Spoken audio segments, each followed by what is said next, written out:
Well, I think it's a good time to get started. Hello, welcome to Lil Robert's webinar, Mastering the Power of Three Accounting Strategies for Your Business Success. Lil prides herself on building customer-centric companies built on teamwork, technology, and integrity. She is a serial entrepreneur passionate about small businesses and is known as an innovator with an ability to foresee market trends.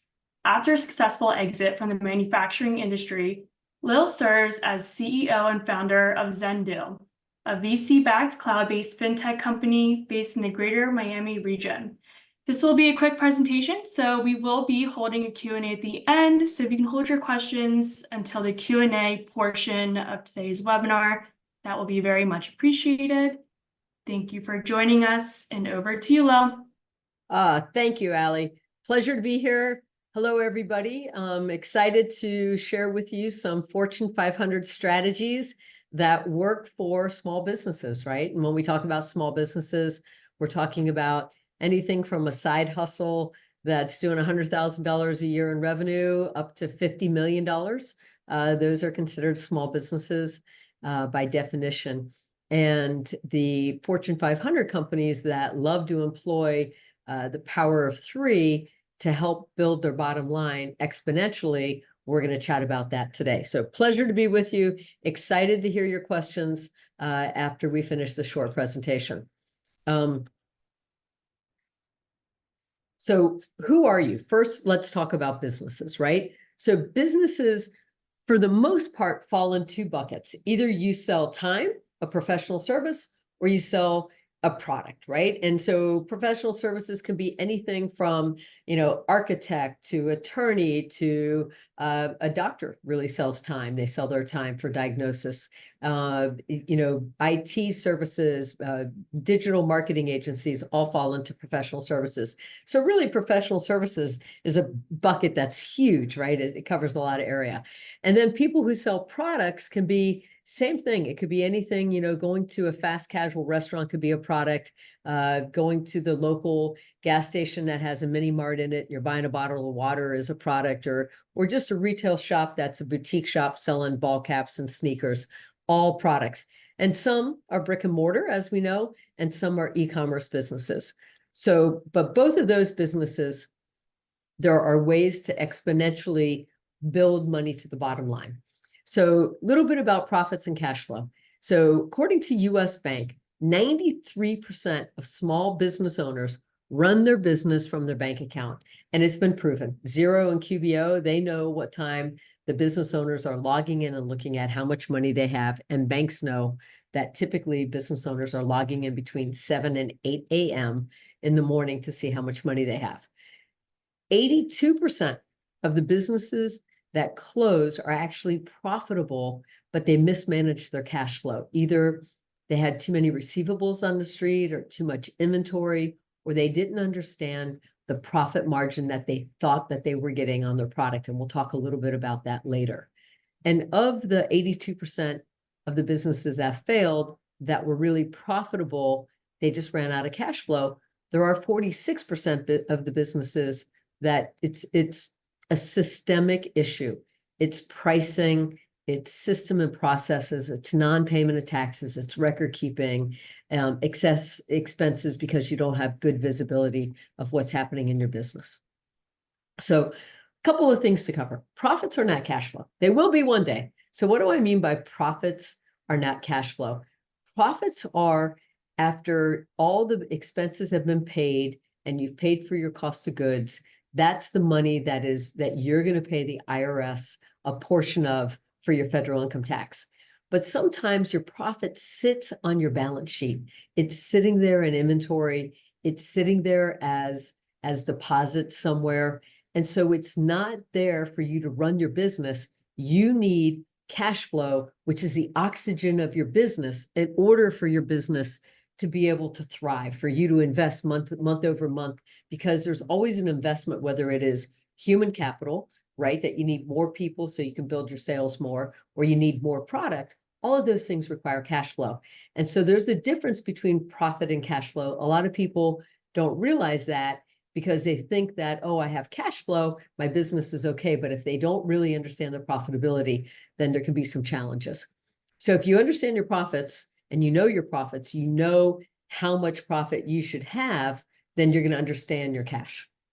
Industry metrics. One of the things that we share with our customers are that there's certain industries that have certain metrics, right? Restaurant is going to have a low cost of wages, but they're going to have a high cost of food. And then conversely, professional services business are mostly going to have no cost of goods, but they're actually going to have their labor costs. So their labor costs are going to be much higher than in other industries. So knowing your industry metrics, which is super easy to get on Google, is very helpful. Profit and loss statements, P&Ls, they help predict your profit and your cash flow months in advance. So think about profit and loss and balance sheets, or income statements, as profit and loss is also called. Think about that as a look back. That's looking how you did last month, last quarter, last year. And then when you do budgeting and modeling and projections, that's a look forward. That's saying, if I can do this, my business will be this, and I will have this much profit. And so you really need both. You need to have what you actually did, right? I always say, know where you came from to know where you're going.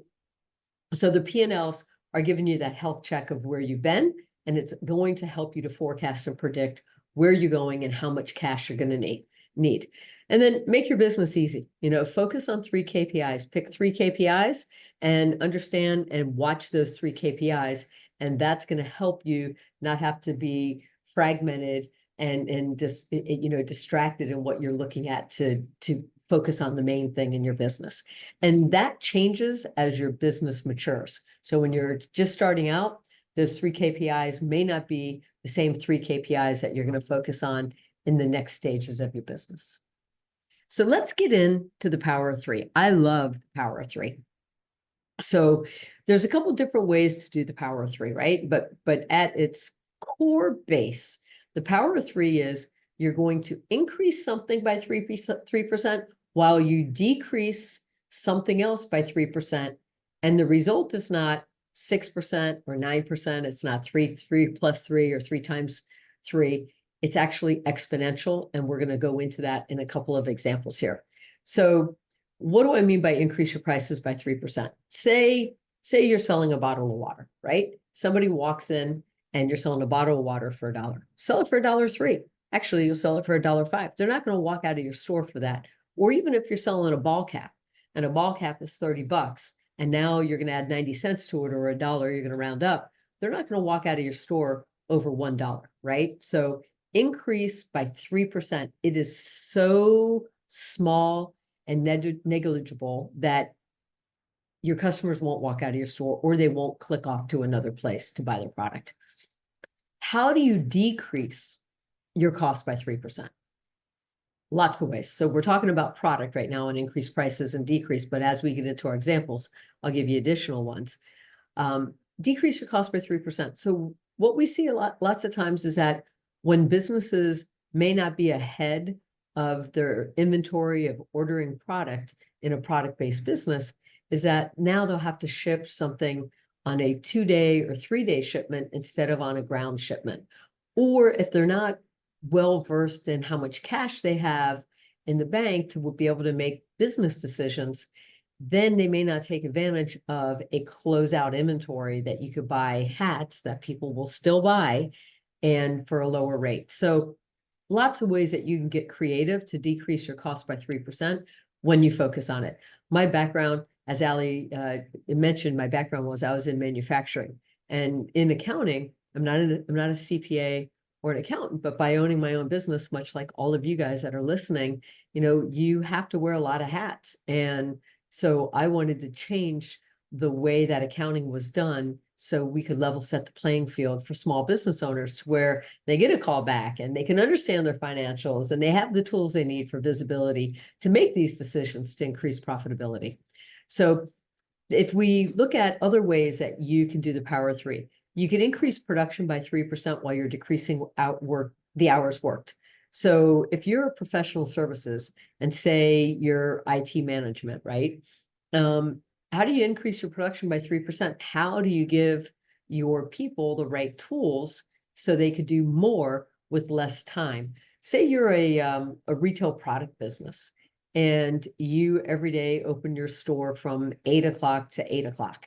And you bring in 2 team members and your store is open 30 days out of the month. And you bring in 2 team members every morning at 7 o'clock to get the store ready to open. And at night, you have 2 team members to close the store down. Well, what if you staggered those team members by half an hour and you have one person that comes in a half an hour later? That half an hour equates to 15 labor hours in a month. So it equates to dollars. And if you have more than that, just apply that across a multiple in your various departments in your company and as you look at production. Decreasing hours worked by the one example I just gave you. Another example is if somebody is professional service business, all of our team, right? We operate in that space. We're a technology company that happens to be in the accounting space, but all of our team members have 3 monitors because there was a study that people are 30% more efficient when you give them 3 monitors. So all of our team members have 3 monitors. What's an investment for an extra monitor? $125. You're going to get that back, tenfold, 100-fold. So you can decrease hours worked by 3% through a couple of different ways. Third category, third bucket for this is increase efficiencies in your business. So maybe it's about retooling some of your equipment, right? If your equipment is used to manufacture something, or you are, a sub shop and you're using an older, lunch meat slicer, right? And you buy a new product that's more efficient, that's going to come back. That's an investment in your business that's going to increase your efficiencies. And then decrease fixed expenses by 3%. Highly recommend that you look across your business, and we do this every year. We all live in a technology world. We're all on technology right now as we're doing this webinar. And how many extra seats of software do you have, or what software that could be replaced if you looked at it and say, hey, we should probably cancel these 3 softwares and buy this other software, and probably there's some type of money that's sitting there that you would be able to put to your bottom line. So decrease your fixed expenses by 3%. Look at your rent. Can you renegotiate your rent? Look at your loans that you have. Those are fixed expenses. Your software is really not a fixed expense. It's a head cost, but it can fall into fixed expenses because it's part of your infrastructure to run your business. So lots of ways when you think about 3%, it really falls to the bottom line. And we're going to go through 2 examples here. So the first example, a retail product store, right? A boutique store. Let's just take an average boutique store selling jeans or ball caps or sneakers, whatever you like that they're selling. We see them everywhere. And this particular example is that this shop owner has a revenue of $1,253,000. And by increasing their pricing by just 3%, just small, it brings in $1,290,842. Now, the only other thing that we're going to do to decrease by 3% is we're going to look at cost of goods sold, and we're going to say, can we buy better? Can we lower our cost of shipping? What can we do? Can we get terms that because we have cash and we can pay net 10 and we pick up 1 point there, there's 30% of the 3%, right? It's 1% out of the 3. And so what that's going to do is if you look at your gross profit from 434 in the original to 496, you're capitalizing on $62,000 that you've been able to optimize your business. And now we didn't touch salary and wages, we didn't touch G&A or rent. And what we've done is by taking the profit from 174 to 236,000 by increasing it 64%, it's actually a 36% lift in net profit. That's huge, right? And imagine if you're a $4 million or $5 million business and you just employ this one principle out of the 3 buckets we talked about, just the one principle of increase, your revenue and decrease your costs. Now, if we layered in a few others, this could be 80–90% that you would see that you've increased profitability. Let's take a time-based industry. Let's take, somebody who's selling time, say it's a digital marketing company, and say they're just getting going, they're out there at, $600,000–700,000. So here, if we apply the same thing where we're going to increase the sales price by 3%. So think about a digital marketing company that is selling social media posting for $1,000, a month. They're going to now charge $1,030. Is somebody really going to leave them over that? Or they're charging $1,500. Now they're going to charge $1,545 or $1,550. If a customer is leaving over that, then they're not the right customer for you, because they should be buying not on price, but on value and on the expertise you bring them, right? So in this example, it's a smaller business, about half the size. Just on that top line, we're going to increase that $21,000. And now if we take the salary and wages, right, and we say, okay, how do we decrease how much time it takes us? So we employ 3 monitors. Maybe we employ an AI accelerant like ChatGPT or Claude. Maybe we bring in additional software that cuts time to help them produce more in less time. So any of those areas, and there's 10, 20 different examples that you can do there.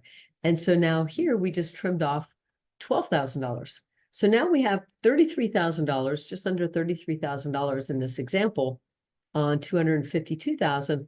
And we just increased the bottom line here by 13%. So exponential, right? Product businesses, much bigger exponential, also a bigger business. But you apply this across the same way for a business doing $1 million, $2 million, $3 million, and the numbers become very meaningful. So, and we'll take questions on this. We have a couple more slides, and then we'll go right into questions. So let's talk about some tax tips, tax savings, right? One that we see overlooked quite a bit is we see that people will leave the shoreline to start their business, and they'll start out as an LLC. An attorney will advise them, or a friend will advise them and say, hey, you need to be an LLC. And LLC is a legal entity type of a business, but there's a second piece of that, and that is what tax type you are. So if you're a single member LLC, you're automatically going to file what's called a Schedule C on your 1040. And what that means is that on every dollar of profit that's earned, it falls to you personally, and you're responsible to pay Social Security. And when you own your own business, you pay both sides. You pay the side that is taken out of your check, 0.0765, right? And you take the side that the employer matches, 0.0765. So there's 15.3% that's taken. And so what happens is we see business owners where they'll leave themselves as a single member LLC or a multi-member LLC where they're filing a 1065. And what you want to do is you want to be an S election or you want to be a 1065, but you only want to take a reasonable salary. The IRS has reasonable salary categories for businesses. And so you basically want to take a salary of $40,000. So say your business all in, besides taking your salary and the profits it makes, and say you're a single member LLC, that $100,000 is now subject to 15.3% of Social Security and Medicare, not income tax. We're not even getting income tax yet. We're just in Social Security and Medicare. So that's $15,000 that you would pay the government just in Social Security. If you file an S election, a couple $100 to file an S election, have a CPA file it for you. And when you file an S election, pay yourself a reasonable salary, say $40,000. Now you're only paying 15.3% on $40,000. You just saved the 15.3% off the other $60,000, which is well over $9,000 of savings right there. So you just made $9,000. If you're not an S election or a 1065, you just made $9,000 by being on this webinar today. So you want to pay yourself that way. And then, of course, there's tax planning things that you can do to minimize how much you're paying Uncle Sam for taxes. And an example of that is, say you're a pizza shop owner and it's October your business has $150,000 in profit, or let's go back to 100,000, easy round numbers. So your business has $100,000 in profits. Chances are you're going to pay the government 30% of that, and your tax bill for IRS income tax is going to be roughly $30,000. So you're essentially taking out of this pot of money, right? That's the profits of the company, and 30,000 is going to the IRS, which is not going to invest in your business.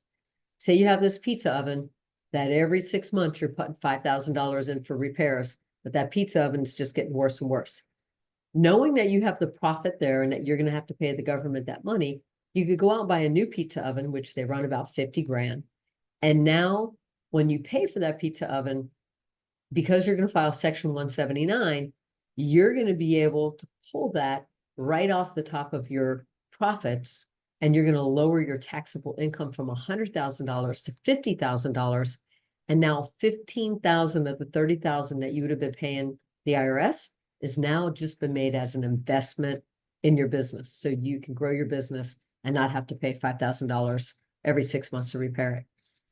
And industry specific, there's all kinds of industry specific tax savings, R&D credits. So industry specific and credit and deductions fall into about the same bucket, but there's certain things based on your industry that there's tax benefits for you. And then there's credits and deductions from certain, if you hire veterans, if you hire people that are disabled, R&D credits. So all kinds of things that you can do just by focusing on it to save money. And so we're at the end. We're ready for some questions. We're happy to help you.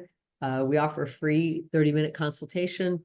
Feel free to come to our website, Xendoo, XENDOO.com, and fill out, schedule a consult and talk to one of our wonderful sales teams. All right.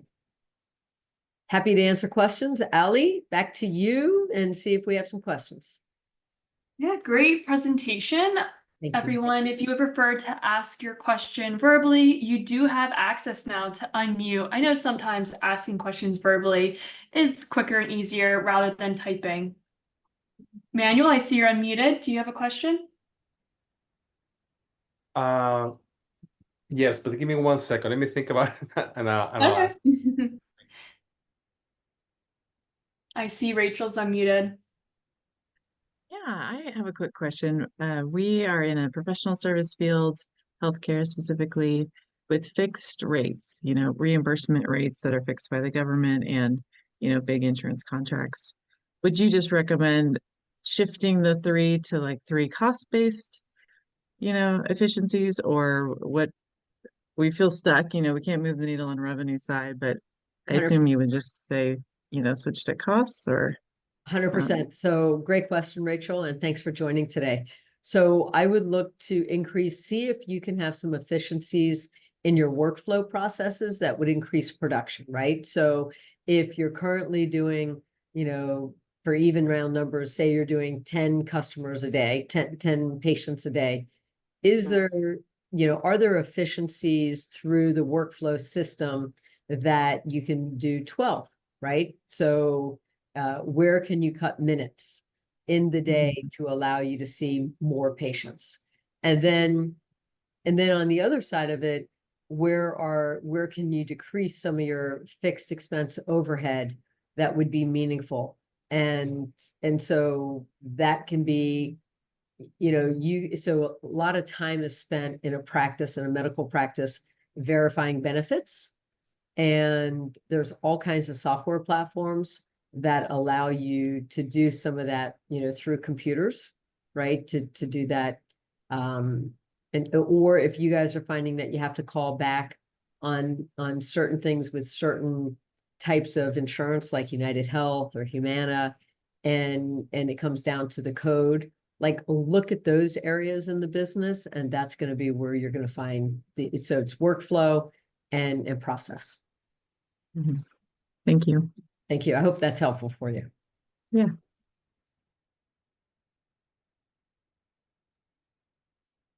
Manuel? Did we lose him? No, I'm here. Hi, Liv. How are you? I'm doing awesome. How about yourself? Sorry for I'm the good. background noise. I don't know what's going on. They're doing something outside the building. Honestly, I don't hear anything, so that's fine. Perfect. I don't know. It's a question, but I'm not too sure if this is 100% related to what you just explained today. But I have a service business that I'm about to acquire. I'm actually in the process of doing the acquisition, and I was actually thinking of having another like a holding company that is going to own this business, and I'm going to be working for the holding company as the manager to run this business. I guess my question to you, is there any savings by doing that, like me being as a holding company, doing services to manage this other service business in terms of payroll or any tax advantages of doing it like that? So typically the reason why, great question. Typically the reason why people will set up a holding company is if they're a medical practice. So some medical practices, like certain franchises, that it has to be, a doctor has to be involved. And so they have to have a PLLC. So they have to have a professional company that has a doctor, and then the doctor, is involved, gets management fees from the practice, like when you see Botox and so some of those things. May I ask you what industry the service industry is in? It's actually that it's a medical school that teaches students aesthetics for them to be able to pass their state board exam. Fantastic. Okay. Mm. So we see people set up holding if there's licensing issues, or if you have to have a doctor that you're paying, and the way to pay the doctor is through management fees outside of it. Also, we see people set up holding companies if you're looking for liability protection. So if you're looking for liability protection, then it works. And also if you're looking to build, say, 5 or 10 centers, and so you want everything to flow up a little bit. So in the holding company, you're gonna have all of your like major G&A, your accounting, your efficiencies, marketing, that's gonna go over a couple of locations. And so then you have each one of the individual locations pay a management fee up to the parent, and then that works. So when you do that strategy, there's also some tax benefit strategy. When you do that strategy, there are extra costs to it, because you're going to pay annual report fees for each entity. You're going to pay individual tax returns for each entity, and you're going to need accounting done for each entity. So you're going to get just as much of a tax write-off if you're a single location, you're owning the single location with the organization, like an S corp, and whatever the profits are by being an S corp, you're going to be able to write off, all the things you want to write off, car, phones, and all that. Now, if you're buying this company with partners, then there's a benefit to each partner owning their own entity, and then the company that is the revenue producing company feeds up a management fee to the two partners, and then the two partners can write off their expenses any way they want. Does that answer it for you, Manuel? Yes, I think so. Just adding to what you just explained, the main reason why I'm doing it is for anonymity and also for protection. But I guess, for example, what I was thinking is of having a third S corp that will be more like employee services. So what I was thinking is to have all the employees hired by this entity that will actually offer the services of the employees to the school, for example. But I guess the question is, if I am in the holding company, do I get paid by the holding company, or I get paid a salary by this S corp that is actually gonna offer employee services? No, because you're not really an employee, you're the owner. So Okay. you can be paid either way. You could be paid a salary, from the other company. But if you're going to do it that way, and I'd really consult with a tax attorney as to the reasons why you want to structure it, because you're gonna end up adding, call it, instead of one tax return, our tax returns are $1,200. And they're a little bit more if you have Schedule E's and some other things on it, but the tax returns for the most part are $1,200 for a corporation. And if you're going to have 3 corporations, you've added, 2 more tax returns. And if you don't do monthly, the one that's bringing in the revenue, you absolutely should do monthly bookkeeping by a professional because they're going to maximize your tax savings. And then you're going to still need to finalize the books and do, reconciliation to bank statements and the other. So now you're adding some complexity to 3 different entities, 3 different bank accounts for each entity, 3 different credit cards potentially for each entity, and managing expenses. And so, do it if the business is going to become a 10, 15, $20 million business. But if the business is going to be more of a lifestyle business where maybe it's, doing $1 million, $1.5 million and throwing out $400,000 or $500,000 to the bottom line, then I would say consider how much complexity you want in your life for it. Thank you so much, Leila. Appreciate it. Thank you. My pleasure. Allie, I think there was some questions in the chat. Any others that you have? Yeah, we have one asking, can you expand on how small businesses might determine which 3 KPIs are most critical to their specific industry or business model? Okay, great question. So how do you figure out what 3 KPIs? So the first thing I say is look at what stage gate you're in at a company. Are you a startup? Are you scaling? Or are you mature? So based on where you're at your stage gate of your company is going to play in. And if you're just getting started with KPIs, the 3 KPIs that I love that I think are extremely meaningful that pave the way for your business to hit the next stage gate is you have to understand revenue is 1. You need to figure out that flywheel of the revenue engine, the revenue cycle of your business. Now, some businesses, don't have a seasonality to it, or they're not cyclical. And so they're going to see a smooth line, heading up and to the right.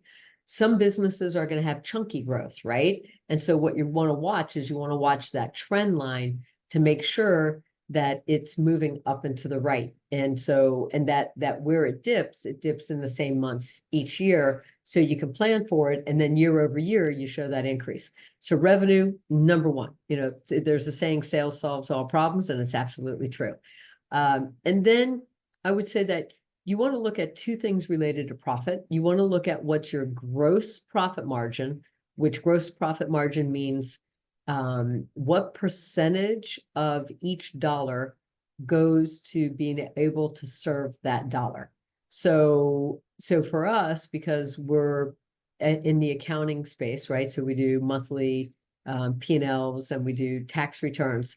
Our direct labor is our cost of sales and the software related to it for us to perform the product that we deliver, right? So in order to perform tax returns, we use UltraTax. They charge us a lot every month, and that software. And then we work in Xero and QuickBooks. So you have to understand what's your gross profit margin, and then how does that rank across your industry? Are you in line? Do you have work to do to tighten that up? And if you have work to do to tighten it up, you have to look at your pricing model, and you have to look at the cost that you're paying for the goods. Whether the goods are people, because people are what drives your product, or if it's actual product that you're buying that sits somewhere, in a warehouse to be delivered. And then the third one would be net income. At the end of the day, if you don't have profit falling to the bottom line, you have a hobby. And, businesses, in order to thrive, need to have profits. And some people are like, oh, I'm happy if my business, breaks even. No, because how are you going to give the team that you employ the opportunity to grow and to thrive and to build, a career with you? And so businesses have to make money to invest in growing. So 3 KPIs. Some of the KPIs, to think about as you go down the path are, cost of acquisition, how many customers you have. There's so many KPIs that you can look at in a business. How long they're with you, do they like you? Those kinds of things. Following up to that, we did have a question asking, what is the best resource to find industry comparisons for KPIs? Best resource to find industry comparisons for KPIs. You know, look, you can do Google, but when you do Google, it's going to be based on SEO and who wrote a great article. Industry comparisons for KPIs. So first, I would recommend reading a book on KPIs to understand KPIs. There's a book by an author named Doerr, Doerr, and he's got a great book on understanding KPIs. The second piece that I would look at is I would probably go to SBA.gov, which is a wonderful site that gives you a lot of information on small businesses, and I would look there. And then I would also, over you Googling it yourself, write a very well thought out prompt in ChatGPT and, describing what your industry is and at a high level. So don't get down into the details, but say, I am a fast casual restaurant that sells burritos. And, what are the major KPIs that I should be interested in doing for my business? And, write a prompt that's going to be a couple hundred words. And the more you put in there, the more information you're going to get back. And I would do that over Google. That was a tough question, whoever asked that. We do have another one. This one is asking, I'm cash flow positive. Should I take advantage of loan opportunities and invest my cash? Or should I use my cash for my business? Great question. All these questions have been great. So thank you guys. And thank you for staying. So everything in life and in business to me is a math problem. So it really is a math problem. Right now, you can make 6% on your money pretty easily. So if you have $100,000 and you're earning 6% on your money, that's going to be $6,000 a year. And so you have to look at the cost of capital. If you find a favorable vendor that will do 30, 60, 90, or 12 months equal payment to pay it off, then take advantage of that, right? So now you're using other people's money as your loan vehicle. If you can find a loan, say with multi-funding, and the loan is coming in at 4%, then you have an arbitrage of 2%, then take the loan. So it really comes down to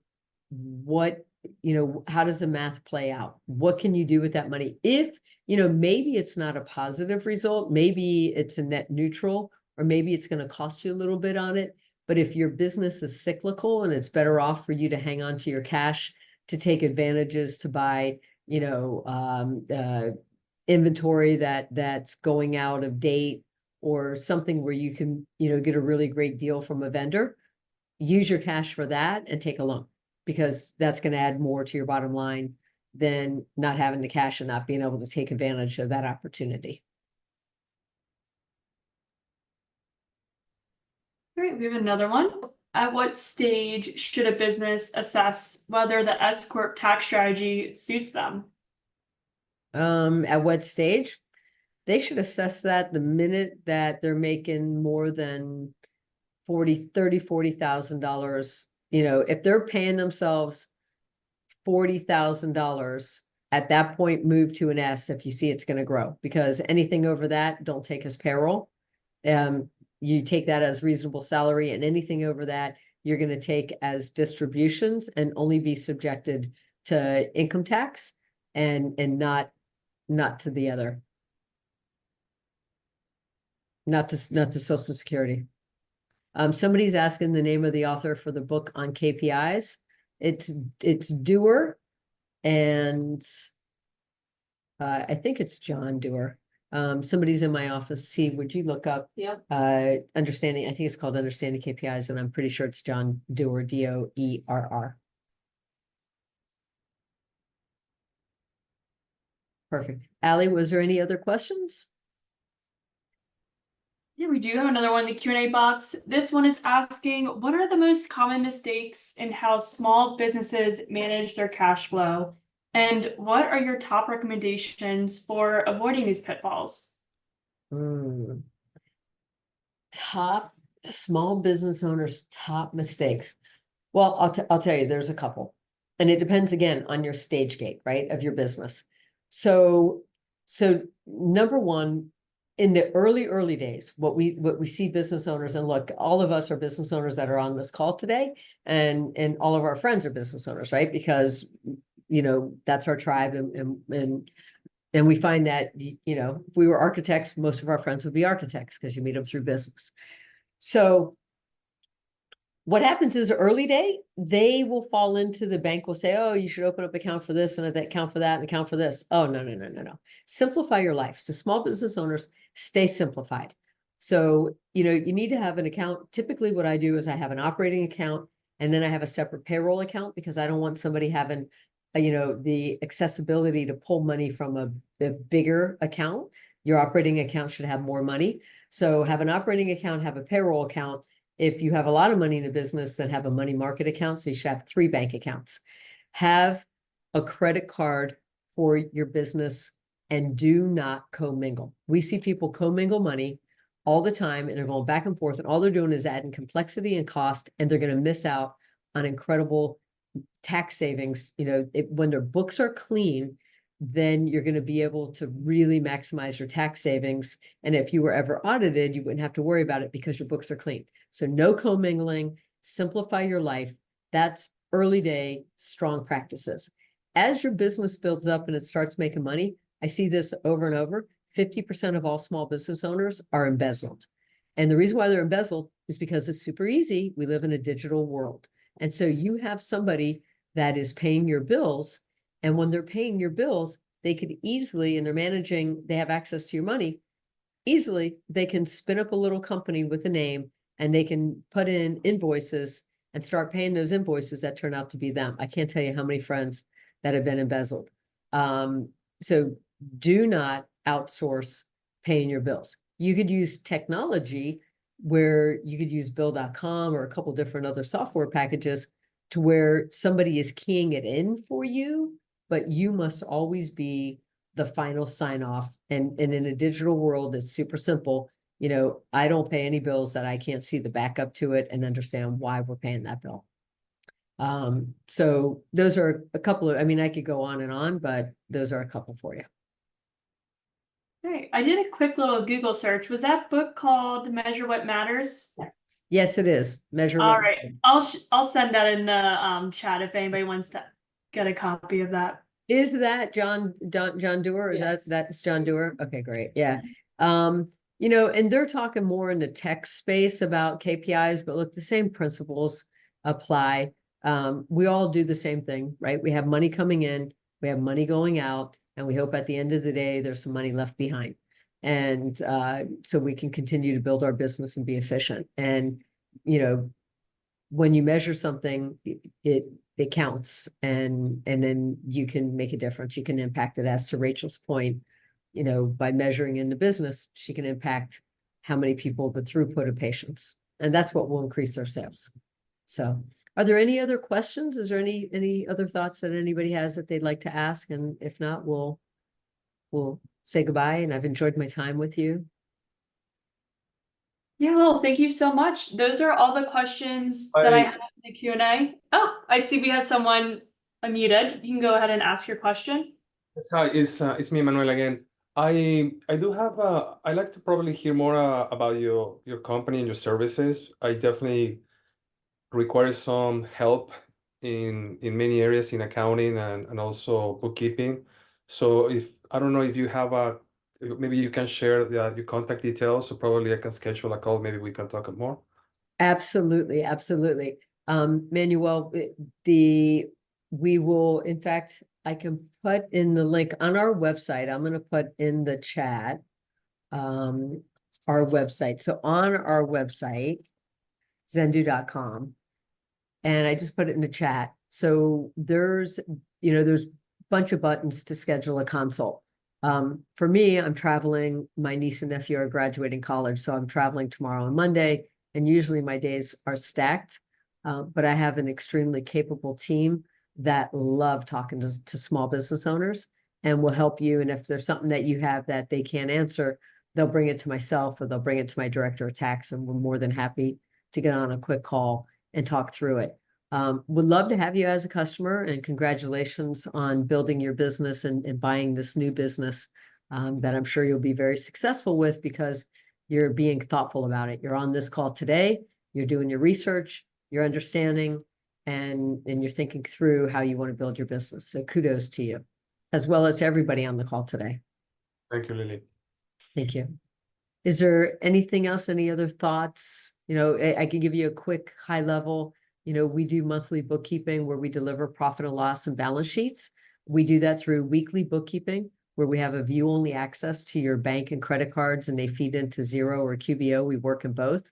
And then we deliver to you very valuable data insights into your business, not only your financials, but we have a dashboard, and we have both a mobile app and a desktop portal that you can schedule calls with your accountant. You can call your accountant from it. You can send an email right out of the portal. You know, a lot of the reason why we're changing the accounting industry is that accountants, you know, historically haven't been very responsive and timely to give small business owners the financials that they need to be able to thrive and grow their business. So we want to change that. We're in 48 states, 13 countries, and our pricing starts at $3.95 a month. And we have packages at $3.95, $6.95, $9.95, and then custom packages from there.